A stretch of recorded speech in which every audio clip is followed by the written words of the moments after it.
It was a policy at the heart of David Cameron's premiership, a Conservative pledge to build hundreds of thousands of new homes to help a generation of young people to get onto the property ladder.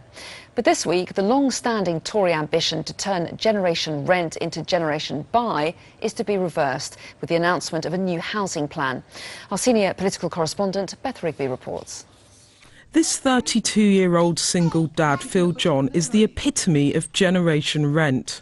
I've worked full-time since I left school. I've never not had a job. It's still not been that easy to sort of save and to get on the housing ladder.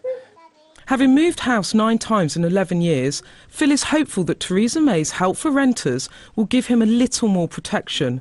But what he really wants is a family home to own. We need more homes built, basically, and they need to be properly affordable. This week, the government will finally set out how it will deliver on its promise to build 1 million new homes by the end of 2020. But it's not just about building new homes to buy. It's about helping Britain's 4.3 million renters too. If you want a housing policy that works for everyone, you've got to have something to say to those people that are renting as well as those people that want to own. And there's a really good package in the white paper around that, trying to make rented accommodation more affordable. Theresa May's focus on generation rent is a big policy shift from the Cameron years, when home owning was king.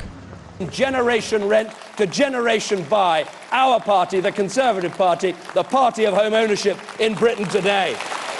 Sky-high rents and rocketing house prices. David Cameron was full of promises about how he was going to tackle the country's housing crisis, but all too often the rhetoric failed to match the reality. And now a new Prime Minister who has promised to put helping the just about managings at the heart of her domestic agenda. So will her new housing blueprint be a real step change from what went before? The reason why the government is very keen on build to rent is because they see a pot of gold at the end of the rainbow. They see institutional investors and pension funds who have probably got around £90 billion to invest. Labour's sceptical. Government figures show that affordable house building has fallen to the lowest level in 24 years, with the number of homes being built for social rent now at the lowest level since records began. Ministers continue to do next to nothing to help people who rent from a private landlord and have consistently blocked Labour's attempts to change the law to control costs and give renters security. Ministers in May's government say finally getting to grips with Britain's housing crisis is the biggest social issue she faces. The question is the Prime Minister ready for the fight?